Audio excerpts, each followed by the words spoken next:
ये जनता के टैक्स का पैसा है। जनता पूछ रही है कि भाई ये 70,000 करोड़ कहाँ गए। पिछले कई वर्षों से मोदी जी के साथ गठबंधन में चला रहे हैं, वो तमाम मिलकर 70,000 करोड़ का इन्होंने गबन करने का काम किया। आज हम ईडी दफ्तर आए हैं और ईडी दफ्तर में हमने ज्ञापन दिया कि ये जुमलों की सरकार है। 20 साल से इनकी सरकार है बिहार में। क्या आज तक इनको बिजली, पानी, शिक्षा, स्वास्थ्य की याद आई? इन्होंने पहले भी कहा था 15,000 खाते में आ जाएंगे, 15 लाख खाते में आ जाएंगे, 2 करोड़ युवाओं को रोजगार मिल जाएगा। क्या मिला? नमस्कार, दर्श न्यूज देख रहे हैं आप और मैं हूं आपके साथ स्नेहा मनोज। इस वक्त देखिए पटना के ईडी कार्यालय के बाहर मौजूद है और इस वक्त जिस तरीके से सीएजी रिपोर्ट में 70,000 करोड़ के घोटाले को लेकर जो बात कही जा रही थी, उसको लेकर देखिए जिस तरीके से ईडी कार्यालय में आए थे और सीएजी रिपोर्ट को लेकर के बवाल चल रहा था। महाघोटाला में जो बात कही जा रही थी वो लेकर के बातचीत करने के लिए ईडी कार्यालय में पहुंचे। सर, ईडी कार्यालय में पहुंचे, क्या कुछ अंदर बात? देखिए, आज ईडी दफ्तर में हम लोग गए, हमने अपना ज्ञापन सौंपा और आप जानते हैं कि आम आदमी पार्टी इस मुद्दे को प्रमुखता से उठा रही है कि जनता के टैक्स के पैसे का हिसाब, जो 70,000 करोड़ का कोई हिसाब नहीं दे रही है, जो कैग ने मांगा है सीएजी ने, और अब तक बिहार सरकार इस पर कोई जवाब नहीं दे रही है। चुनाव का समय है, बिहार सरकार और अधिकारियों ने मिलकर 70,000 गबन करने का काम किया है। ये जनता के टैक्स का पैसा है। जनता पूछ रही है कि भाई ये 70,000 करोड़ कहाँ गए।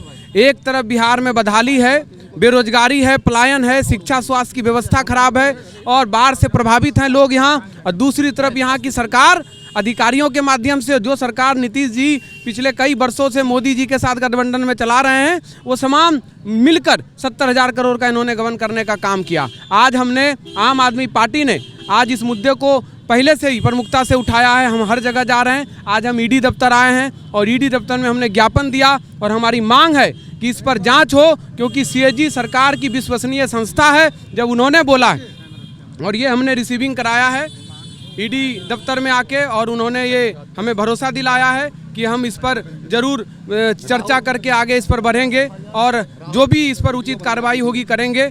और आप जानते हैं कि आम आदमी पार्टी इस देश में आंदोलन से निकली हुई पार्टी है, जो भ्रष्टा मुक्त बिहार और भारत को बनाने का एक सपना लेके चल रही है। और आज बिहार में जब से आम आदमी पार्टी ने इस मुद्दे को उठाया है, एक तरफ जिस तरीके से सीएजी की रिपोर्ट आई है 70,000 करोड़ का हिसाब नहीं मिल रहा है, दूसरी तरफ सीएम नीतीश लगातार घोषणाएं करते हुए नजर आ रहे हैं। आज ही शिक्षा विभाग के लिए तरफ से बड़ी बड़ी घोषणा की गई है, लगातार चुनावी गिफ्ट दे रहे हैं, इसको कैसे देखें? मैं यही तो कहना चाहता हूं कि ये जुमलों की सरकार है। 20 साल से इनकी सरकार है बिहार में। क्या आज तक इनको बिजली, पानी, शिक्षा, स्वास्थ्य की याद आई? लेकिन जब से आम आदमी पार्टी ने बिहार में चुनाव लड़ने की घोषणा की है, इन्हें 125 यूनिट बिजली याद आ गई, शिक्षा याद आ गई, स्वास्थ्य याद आ गई। तो आप ये बताइए, मोदी जी के साथ ये सरकार चला रहे हैं। इन्होंने पहले भी कहा था 15,000 खाते में आ जाएंगे, 15 लाख खाते में आ जाएंगे, 2 करोड़ युवाओं को रोजगार मिल जाएगा। क्या मिला? तो ये कहीं ना कहीं जुमलेबाज की सरकार है और चुनाव के 3 महीने बचा है। जनता समझ रही है कि ये जिस तरीके से जनता को गुमराह करने की राजनीति है, इस बार जनता इनको सत्ता से बेदखल करने की कोशिश कर रही है। और कोशिश नहीं, 100% इनको सत्ता से बेदखल करने का काम करेगी, क्योंकि यहाँ की जनता परेशान हो चुकी है। बिहार के जनता में एक आक्रोश है, क्योंकि आप देखिए 3 करोड़ प्रवासी मजदूर बिहार से बाहर रहते हैं और इन्हें 70,000 करोड़ गबन करने का फुर्सत है, उनका हिसाब देने का फुर्सत नहीं है, और जनता के टैक्स का पैसा का आप गबन कर रहे हो। यहाँ का नौजवान अपने माँ बाप से, परिवार से बिछड़कर युवा के रोजगार के तलाश में बाहर जा रहे हैं। आप यहाँ देखिए कि अपराध का क्या हाल है, भ्रष्टाचार ब्लॉक से लेकर सचिवालय तक चरम है भ्रष्टाचार पे। और आप तो हद हो गई जब बिहार की जनता पूछ रही है कि 70,000 करोड़ कहाँ गए। हमारे टैक्स का पैसा, रेहड़ी पटरी मजदूर वाले, इन्होंने मेहनत से जो टैक्स दिया वो सारा पैसा ये डकार गए। तो जनता इस बार चुप नहीं बैठेगी और इस बार तमाम जगह पे आम आदमी पार्टी, आप SIR के माध्यम से भी देखिए, जो हमारे साथी कह रहे हैं 2 करोड़ लोगों का भी वोट कट चुका है।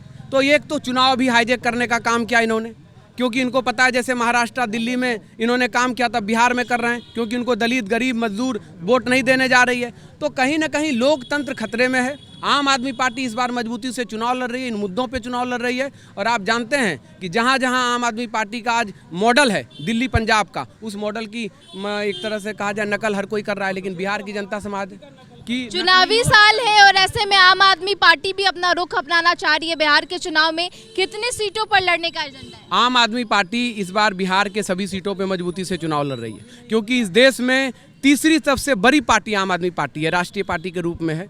और आप जानते हैं कि इतने कम समय में इस देश में कोई इतनी तेज़ी से बढ़ती हुई पार्टी नहीं है। और इसलिए बिहार के जब गांव में हम लोग यात्राओं के माध्यम से जा रहे हैं, तमाम मुद्दों को लेके जा रहे हैं, तो बिहार की जनता कहती है कि जिस तरीके से हमारे जानकार जो दिल्ली में रहते हैं उनका 10 से 12 हज़ार 15 हज़ार प्रति माह बचता है, तो बिहार के जो लोग हैं वो अब एक बदलाव चाहते हैं और आम आदमी पार्टी को इसलिए उम्मीद से देखना चाहते हैं क्योंकि कहीं ना कहीं बिहार में बदहाली है, बेरोजगारी है, शिक्षा स्वास्थ्य की खराब व्यवस्था है। और वहीं दूसरी तरफ दिल्ली और पंजाब में आम आदमी पार्टी ने जनता की बुनियादी सुविधाओं के लिए काम किया, तो इसलिए बिहार की जनता एक विकल्प के रूप में आम आदमी पार्टी को देख रही है। चलिए देखिए, जिस तरीके से सीएजी रिपोर्ट में बात निकल करके सामने आई, ऐसे में बिहार की जनता पूछे एक सवाल, 70,800 करोड़ का हिसाब दो सरकार। तो देखिए, आम आदमी पार्टी जो है वो पटना के ईडी कार्यालय में पहुंची थी और सीएजी रिपोर्ट को लेकर के लगातार बिहार की राजनीति में जो चर्चा का विषय बन रहा है उसको लेकर के जो हिसाब नहीं मिल रहा है 70,000 करोड़ का, जो घोटाले की जो बात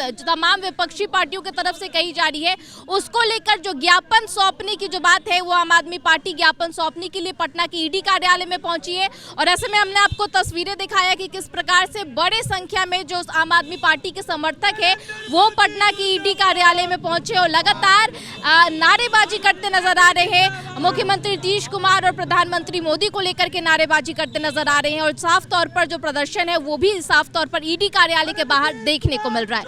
सहयोगी बबलू के साथ स्नेहा मनोज, दर्श न्यूज, पटना।